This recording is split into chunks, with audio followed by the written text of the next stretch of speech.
Good morning, good afternoon, good evening to all of the attendees at today's session, where we are going to focus on building sustainable economies by getting youth into work. Youth unemployment is a long-standing and systemic issue that has only been exacerbated by COVID-19 in a rapidly evolving labor market that's demanding skills that many young people don't have. Today, we're going to explore some of the drivers of the youth unemployment crisis, and we're going to search for some solutions. My name is Kevin Frey. I'm the CEO of Generation Unlimited. It's a public-private youth partnership whose mission is to connect the world's 1.8 billion young people with opportunities for employment, entrepreneurship, and social impact.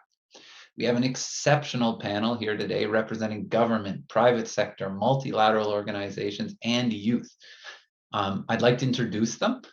You may have seen in the agenda that we had Minister Joe Mucheru due to be here from Kenya, who is the Minister of Innovation, Youth and ICT. He is, and I've just seen a picture a few minutes ago, stuck directly beside the President of Kenya in an event which he cannot leave. So his Principal Secretary, Jerome Ochieng, is here today to represent the Minister, and he, like I said, is the Principal Secretary of the Ministry of ICT Innovation and Youth in the Government of Kenya. Welcome, Jerome. We have Taha Bawa, who is the CEO and co-founder of Goodwall. You'll learn more about Goodwall as we move through the session. We have Mamta Murthy, the Vice President for Human Development at the World Bank. And we have Bethan Grillo, Managing Director of Global Purpose and Corporate Responsibility at PwC. And we have Kate Benkin, Vice President Lead, Microsoft Philanthropies. So thank you to all the panelists for taking some time to be with us here today. Mamta, I want to start with you and get right into the panel. Youth unemployment has been a long-term systemic problem. Can you help us to understand the employment reality for young people and how this may have changed due to COVID? Thank you, Kevin, and hello to everyone who's watching. As you mentioned, Kevin, there are 1.8 billion young people in the world today. And because of demographic changes, this is the largest cohort of young people there will ever be. Now, of course, in some countries and regions, the number of young people is growing. In India, there are roughly 1 million young people that are added to the labor force every year. It's the same, every month. It's the same in sub-Saharan Africa. 1 million people, young people, are added to the labor force every month. So this gives you a sense of the scale of the challenge that economies and societies face in integrating these young people and making sure that they are able to fulfill their full potential. Now, the sorry truth is that about 1/3 of these 1.8 billion young people are not in education, not in work, and not in training.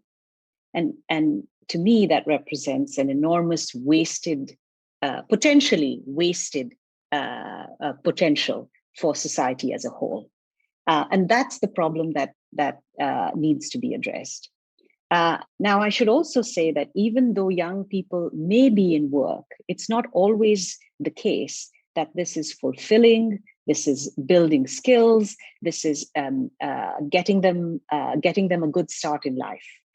Now, I don't want to say that if you are in an informal sector, working in a small business, selling something on the street, this is a bad job. That's not what I mean to say. But work that builds potential skills, puts you on the ladder to have a higher productivity job is what is needed. Now, how has COVID impacted all of this? Well, COVID has been a terrible blow. The ILO estimates that 1 in 6 young people will be out of a job. We also know that because of COVID, over 1 billion young people have seen a disruption in education and in training. And so there were problems before COVID, and that's been compounded by COVID. That's why organizations like the World Bank, who are financing government support for young people, we have really emphasized the need to support young people at this time either through temporary job opportunities or through cash transfers or through revamped training programs, so that some of this effect of COVID can be mitigated. Thanks, Mamta, for framing the sheer magnitude of the problem that we're facing, but also starting to hint at some of the potential solutions, real-time solutions that we can put in motion. Taha, I'd like to come to you now. You're the founder and CEO of an extraordinary platform called Goodwall that engages millions of youth globally every year.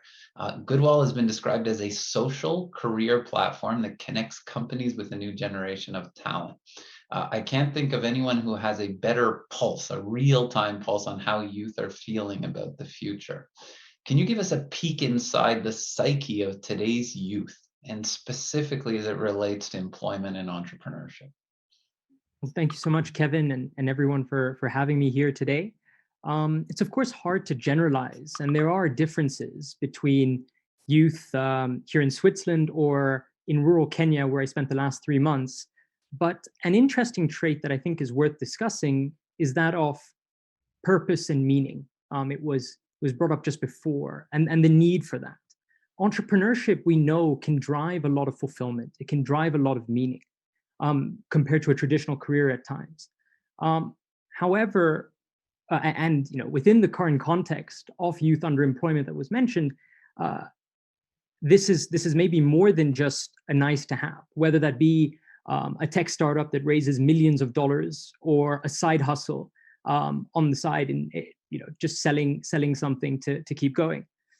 However, starting a company or having the entrepreneurial thinking mindset, which is in any ways necessary within the world we live in or the world we're going to be in, whether it be at a large company, whether it be in government policy, whether it be tackling climate change, requires confidence. It requires an incredible amount of self-belief. And what we're seeing is that youth lack self-belief. This age demographic is always a tough one. It's always one that is filled with uncertainty, moving from one area to another. But COVID has obviously accentuated this. The economic and social repercussions of COVID has accentuated this. The good news is we feel, and we've seen, relatively small initiatives can significantly drive up confidence, resilience, and entrepreneurial skills. The programs, for example, we've been running alongside Generation Unlimited and its partners have resulted in youth feeling 90% more positive about the future. And this was really at the peak of the COVID crisis, and 70% more confident. Thanks, Taha, for kind of underscoring for us the importance of self-belief, confidence, and entrepreneurial skills. Bethan, I know that PwC has done a lot of work on what the future of work looks like. And as Taha said, parts of the future of work is going to be far more entrepreneurial than the past.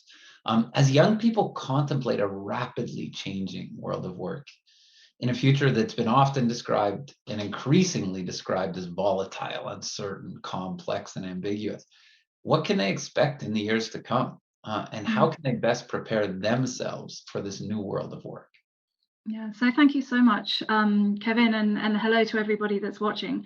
And I think that's exactly right. So I think it's fair to say that the level of volatility that we have seen through the pandemic has been absolutely immense. And what that has meant is that in certain sectors, there has been a real surge. So particularly those related to tech, as you would expect, but also a resurgence on the values that accompany some of that. So care and compassion, resilience, which is really positive, of course. But as Mamta has already said, we have also seen a massive exacerbation of the inequities that existed prior to COVID and that are really going to endure unless urgent action is taken. I think when we look at the landscape, what that means is there is a fundamental equation that is simply not balancing. And that is there are far more people looking for jobs, good jobs, opportunities in the labour market than the labour market can accommodate. And so it really forces the question in terms of, well, what needs to be done in order to generate really large numbers of jobs at scale for people, whether it be by opening up particular segments of the economy or indeed focusing on mass entrepreneurship, either again within sectors or more generally speaking. I think it's absolutely right that governments and businesses focus on reskilling, but also access and opportunities, because they're all different dimensions to the same challenge and need to be addressed holistically. When you think about what that means for a person, so going from the macro to the micro, entering the future of work, what we know is that CEOs see the biggest constraint to their business growth as a shortage of technical talent. So there is a mass skills mismatch.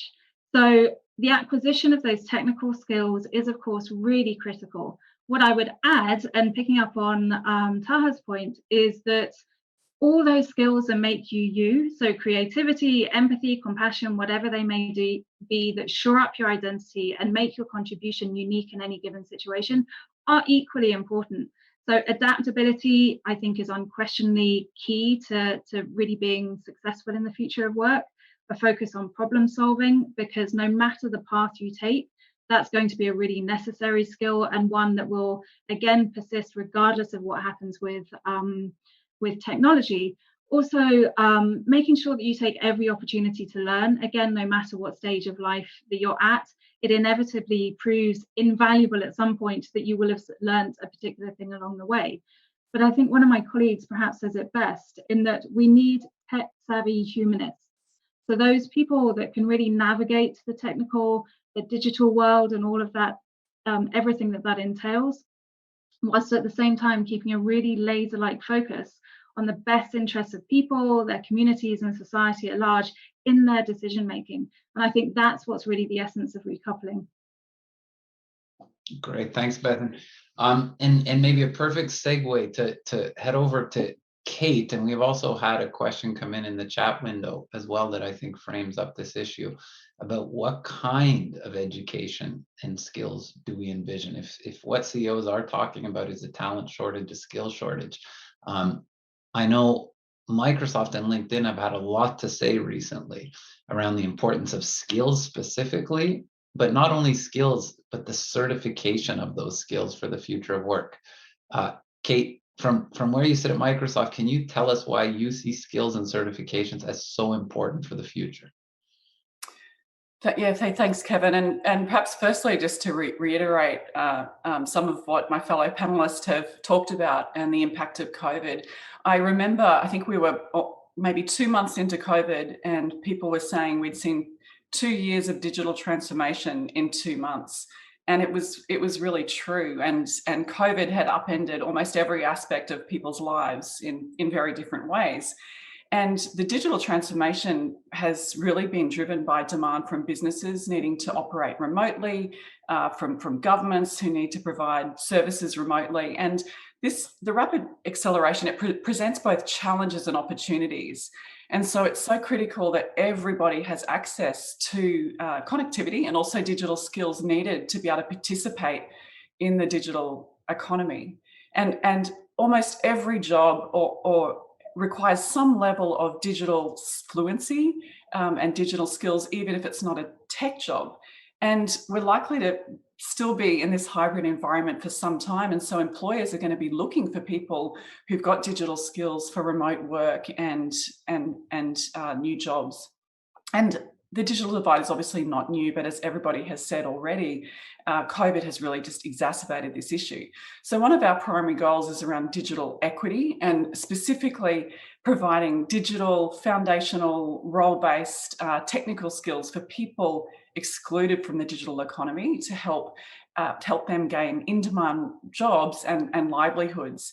And we launched a global skills initiative over a year ago. And our approach there to bringing that program together really focused on 3 things. How do we use data? So the use of data to identify the in-demand roles and the skills needed to fill those roles. Free access to content and curriculum and the learning paths that people need to get the skills that the jobs require. And then low-cost certifications and free job-seeking tools to help people who get the skills connect to new jobs. And more and more we're seeing skills-based hiring, and we see that certifications are just so important to help validate the skills that somebody has, to validate knowledge and that they have the ability required to perform the role. And certifications are just so important to give a professional edge by providing something that's globally recognized, that's industry endorsed, hard evidence that somebody has the skills to fill the role. And there was a study in the last couple of years which showed that I think they surveyed over 10,000 people, and over 2/3 of people who responded said that the certification helped them connect to a role and accomplish their career goals. Thanks, Kate. Jerome, I'd now like to move to a far more kind of tangible place and to explore what it actually means on the ground in country to get youth to work. From the Ministry of ICT, Innovation and Youth in Kenya, you're developing policy driving programs focused on inclusive economic growth for young people in Kenya.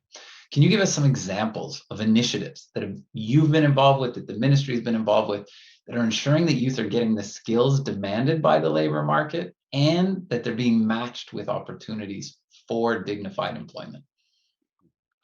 Well, thank you very much, Kevin, and hello to everyone on this call.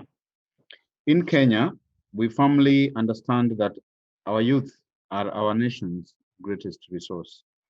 We are therefore tapping into the gig economy through a program that we are calling Ajira Digital Program, that is basically intended to bridge the gap between skills demand and jobs, recognizing the changes that are taking place in the workplace.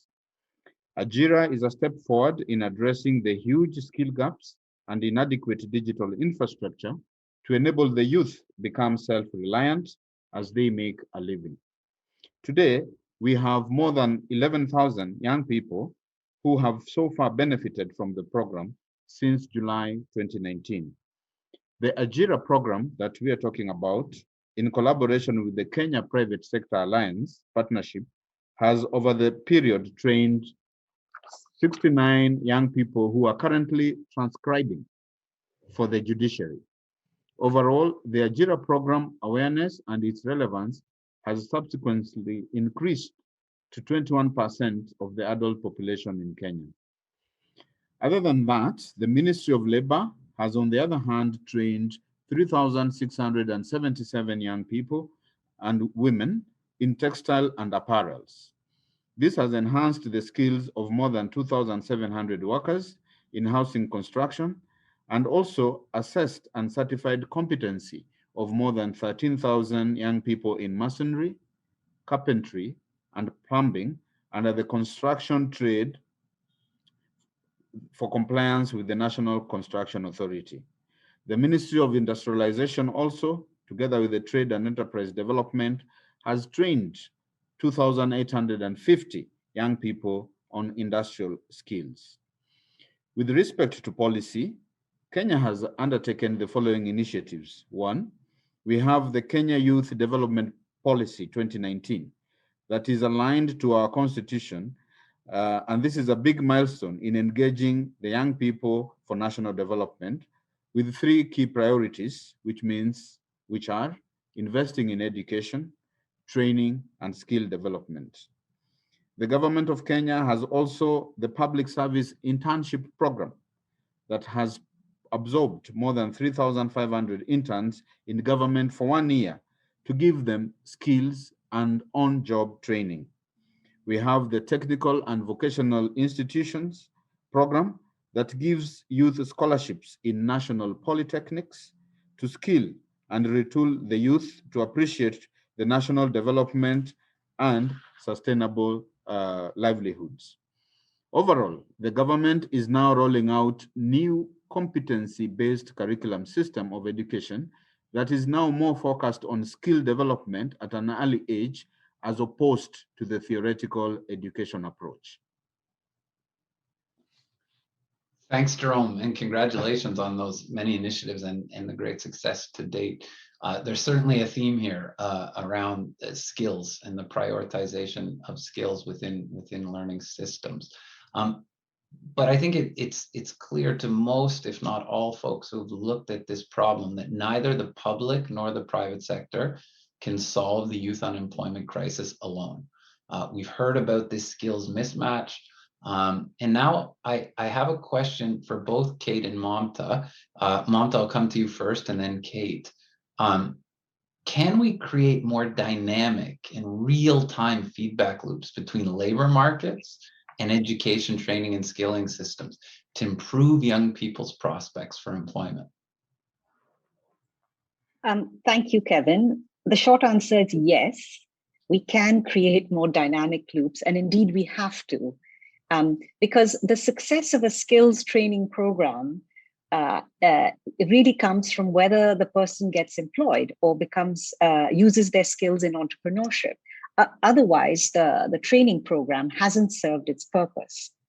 Now, I think it would really be very useful to understand what kinds of economies and what kinds of economic policy are good for sustaining entrepreneurship and good for encouraging firms to hire more young people. But that's a separate issue, and I won't go into that. Let me talk instead about what kinds of skills might need to be imparted through these training programs.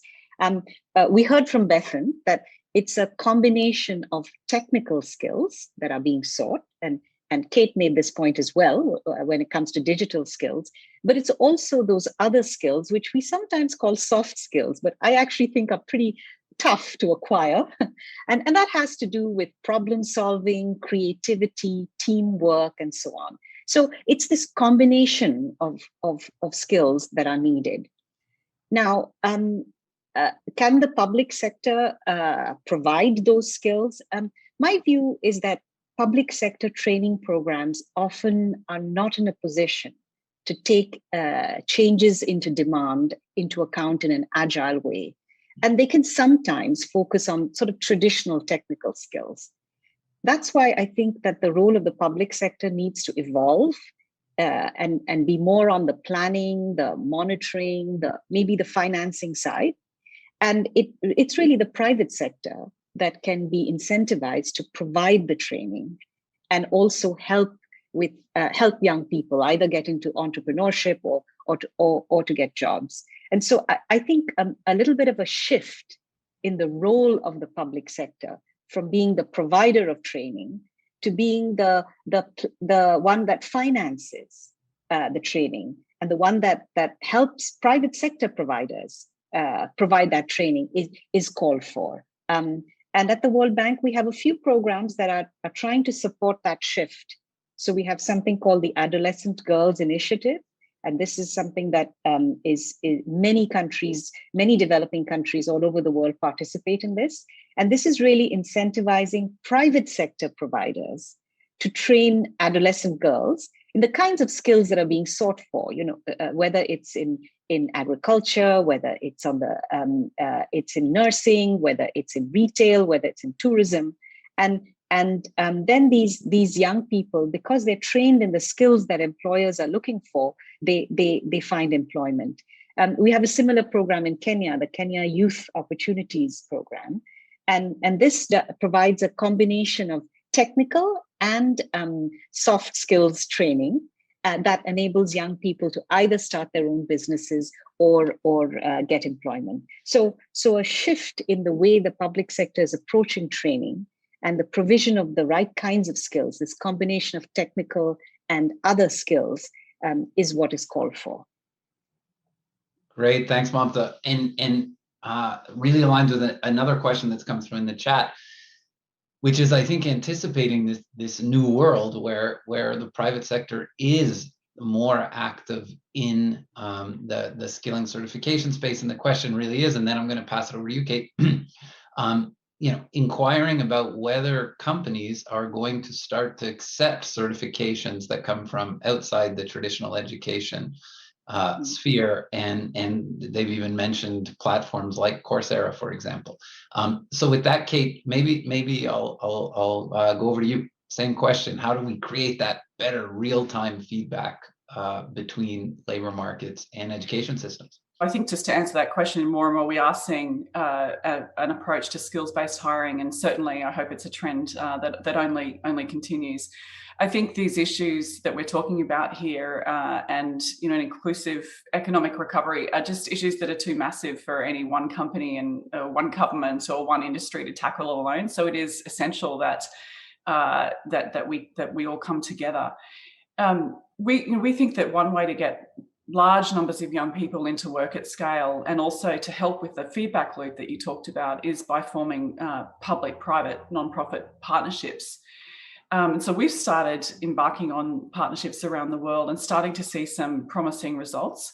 So for example, in some emerging markets, we've formed partnerships with the governments where our goal is to help build the capacity of the governments to deliver skilling at scale and then connect young people to relevant jobs in the local market through their employment agencies. And Nigeria is a good example where we have a partnership with the government where we're bringing our technology, our content, a proven model to help build the capacity of the Nigerian government. And in just a few months, we've been able to train over 100,000 young people, and are expanding that work to help bring access to digital skills to 5 million people. And it's really through this close partnership with the government that's possible. And we're looking at these kinds of partnerships, and I think it's such an opportunity for the private sector to work with governments. We're looking at these kind of partnerships in other emerging markets across Latin America and Asia. We announced a similar partnership with the Ministry of Economy in Brazil to train millions of their citizens in digital skills and connect them to jobs. And I always, there's this quote that I always say, just because I think it's so relevant and so important. And it's, if you want to go wide, go with government. If you want to go deep, go with NGOs and academic institutions. If you want to go fast, go with the private sector. And if you want to go far, you must go together. And I just think there's so much opportunity for all of us to think about partnerships in new ways. Brilliant. That in some ways maybe even just sums up the entire thesis of this session. I'm actually going to stay with you, Kate, just for a second, because you've talked a lot about digital skilling. But digital skilling has a significant presupposition. That is that, of course, that young people are connected. And this is a classic chicken and egg problem. Maybe because we're just a couple minutes off time, if you could quickly tell us about how Microsoft is approaching the issue of connectivity, especially for last mile and most disadvantaged communities. Well, you're absolutely right. It is very much a chicken and egg problem, because without access to broadband connectivity, you can't unlock digital skills. And if you don't have digital skills, you really can't unlock the potential that's offered by connectivity and having that connection. And in some ways, access to broadband is so critical, and it's been referred to as like the electricity of the 21st century. And yet half of the world's population can't access it. In the United States, at least 25 million people don't have access to broadband. And we have a Microsoft Airband initiative which is helping to close that gap. And so in the US, we're focused on bringing connectivity to 3 million people in rural communities within the next year. And outside the US, we are aiming to extend broadband access to 40 million people around the world.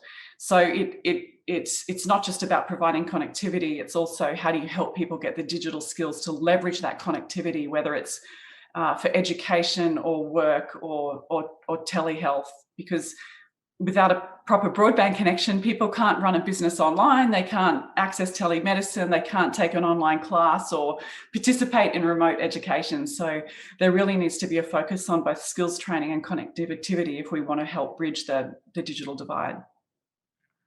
Thanks, Kate. And yeah, congratulations on the ambition of Microsoft on connecting what sounds like more than 40 million people in the coming years. Bethan, on the topic of digital divide, so let's stay on the digital divide. PwC, UNICEF, and Generation Unlimited recently published a report that proposed a bold new agenda to enable digitally disadvantaged youth to cross the digital divide. Can you highlight some of the key recommendations that were proposed in that report? Sure. So just as Kate has described, when we conceptualize the digital divide, we were talking about moving essentially across stepping stones. So looking at connectivity through to access, digital literacy, and then work-ready skills. Now, I actually think a number of the recommendations have been already underscored just through the conversation today, but to add some reflections on those. So one, we've heard it already, but the sheer magnitude, the scale of the challenge that we have ahead of us necessitates the coming together of different sectors, different stakeholders. It is only going to be solved by an intense level of collaboration. Number one, there's no question. Number two, within that context, I think there is space for some really frank conversations around how that might look. So I think it is incredibly important that we avail ourselves of all the knowledge and experience that has been accrued in the past over what works well, whilst at the same time releasing ourselves from some of the assumptions that can determine that. So I think it's really important for stakeholder groups to come together unencumbered by pre-existing solutions, particular assumptions, because the solutions for the future are likely to look incredibly different from those that we've had in the past that have been successful. The third thing that I would say is that it's going to be incredibly important, again, within that context, to focus on the biggest barriers to scale. We've talked about the magnitude, but the urgency with which this issue needs to be addressed is only growing exponentially. So to achieve the scale at pace, really thinking differently about how we can do that, but focusing on those barriers and trying to remove them collectively. And then finally, just to underscore the importance of youth voice. So youth have to be part of the agenda. So, really being able to remain connected, be able to drive it, to be able to make sure that youth are properly listened to and are agencies of the change that is going to take place. I think that's incredibly important. Thanks, Beth. And I'm going to, Taha, just after we go to Jerome, come back to you on youth voice and youth agency. But Jerome, on the issue of connectivity, you sit within the Ministry of ICT and youth. I know you've done a ton of work on this, and it's very close to the heart of Minister Joe Mucheru as well. COVID-19, without question, has accentuated the digital divide. And as we've heard, that impacts access both to digital skilling and digital employment opportunities, particularly for adolescent girls and disadvantaged communities. Can you tell us what the digital divide looks like in Kenya for youth? And then maybe give us some examples of how you're tackling that digital divide in Kenya. Again, thanks, Kevin. To provide a rich digital environment, the government has undertaken to integrate ICT across all levels of education through a program that we call the Digital Literacy Program. The program is aimed at imparting the required competencies of the 21st century economy. This program is being implemented in 3 phases, targeting young learners of grade 1 to 3 in phase 1. Phase 2 target learners of grade 4 to 6, and phase 3 targets advanced learners of grade 7 and above. Having completed phase 1 of the program that covered the more than 21,000 schools out of the contracted 21,729, basically having achieved 99.6%. Through this particular program, we have distributed 1.193 million digital devices installed across schools throughout the country. The program has also seen more than 22,000 schools connected to power. This came about because as we were distributing the devices, power also had to accompany it. So the schools had the opportunity of not just receiving the devices, but also getting power connected to the schools. Apart from that, neighboring communities have also benefited from connectivity to the power as the schools were being served with the power. During the COVID-19 period, interventions were made to enable e-learning through programs such as the Kenya COVID Recovery and Resilience Program that was supported by the MasterCard Foundation. Key achievements made by engaged partners included, we developed digital e-learning tools for 145 TVET institutions. Moringa schools provided e-learning solutions by providing financial assistance to 30 students. We have an ENESA education that allowed free access to study questions and revision materials to more than 1.5 million learners using mobile phone features. Lilmo developed instruction videos for 750,000 secondary learners. The Kenya Institute of Curriculum Development acquired digital learning content and uploaded it for use by grade 8 students. UNICEF, in collaboration with the Ministry of ICT, Innovation and Youth Affairs, together with the Ministry of Education, has partnered to connect all schools in Kenya through the program known as the GIGA project.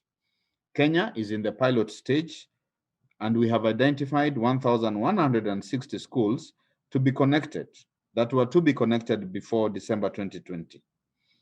But as at 31st of August 2020, we had already connected 10 schools to the internet in 8 regions of the country. More resources are being sourced to connect the remaining 32,000 schools. Besides connectivity, efforts have been made to enable teachers and tutors capacity in ICT. In the 2020-21, government allocated resources to recruit 1,000 ICT intern teachers to support the digital literacy program. There are many more efforts currently ongoing to enhance digital literacy and e-learning efforts that required concerted efforts and partnership to navigate the challenges that disrupted our learning during the COVID-19 season. These efforts have been made possible following the approval and rollout of programs through digital modules of delivery by the Kenya Institute of Curriculum Development, and also integration of ICT in tertiary education institutions. In this regard, majority of tertiary and vocational training institutions have supported virtual orientation, registration, teaching, learning, research, together with assessment of their students.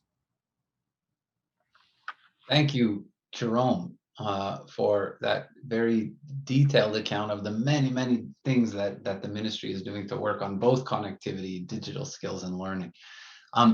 So Taha, I'd like to go to you with my final question. And I actually think it's the perfect note to end on. And Bethan hinted at it in her remarks. We've done a lot of talking today about how we can fix the systemic issues associated with youth unemployment and what youth can do to prepare themselves for the future of work. But what I'd really like to hear from you, and I know the Goodwall platform works on extensively, is how can we engage youth in the process of designing the solutions and fixing the systems to create the future that they aspire to? Yeah, thank you so much, Kevin. And it's been really inspiring listening to the different suggestions by the other panelists. Thank you so much. There are probably two ways. The first is short term. It's in terms of getting youth representation in the creation of policy. They are the constituent. They are active. They're engaged. They have opinions, and there are various ways to do this. Let them join advisory panels. Let's look at what they're saying online. Let's ask them to participate in challenges. Yeah, Kevin, that's what we've been doing a lot of alongside Generation Unlimited. Let's really get them as part of the design process of solutions. And it's critical to do this in an inclusive and an authentic way. By that, I mean, let's not just have the super high achievers on panels, and let's not just have those that are part of a certain constituent show up at conferences. And once we do receive their feedback, let's take it seriously. Let's really try and take it seriously as possible.